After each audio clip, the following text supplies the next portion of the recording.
Umulan man o umaraw ay tuloy na tuloy ang birthday celebration ni Mother din sa Villa Fernandez Private Resort. Nag-relax, nag-enjoy at nabusog kami. Iba talaga kapag pamilya ang kasama. Ipapasilip ko din sa inyo ang mga naging kaganapan. Alam kong hindi mo ako kilala at hindi rin man ako sikat, pero tara, samahan mo ako sa aking araw.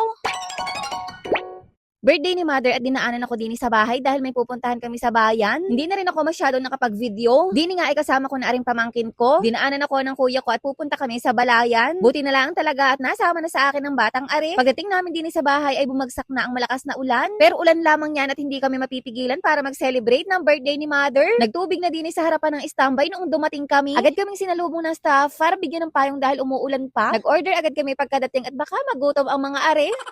Habang nag-aantay kami sa pagkain at wala pa rin namang naliligo, ay nagpitsura na muna kami. Sa isang pamilya talaga ay mayroong kakaiba. Tulad na from this to this. Na para bang nagpa-picture yung hipag ko sa isang gorilya? Charot! Dini sa Villa Fernandez namin naisipan na mag-celebrate si Mother ng kanyang birthday. Kung nakapunta na kayo dini sa standby, ay dinin nyo lamang din ari matatagpuan. Magkatabi lamang aring standby at Villa Fernandez Private Resort. Bali hindi na kami nagbaon ng mga pagkain. Dahil ang naging plano namin ay dinin na lamang umorder sa standby. Kanya-kanya kami ng in-order depende sa gusto namin pagkain. May pang merienda, may nagkanin na para diretso hapunan. Hindi na ang mga are nakapag-antay sa pagkain kaya naligo na muna sila. Hindi pa sana maliligo ang batang maliit na are kaya lamang ay nakita ang kanyang mga ate. Aret na i-deliver na sa amin ang pagkain at grabe nakakatakam na naman.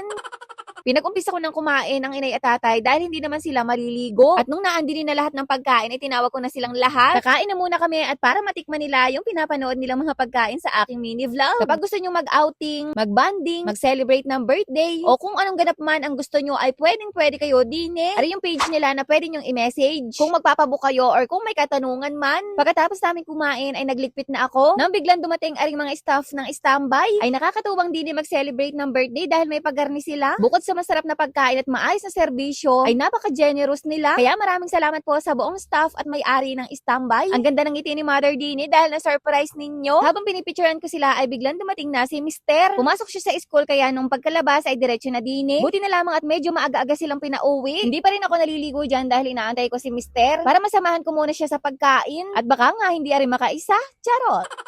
Sasalo pala sa pagkain kaya hindi pa naligo.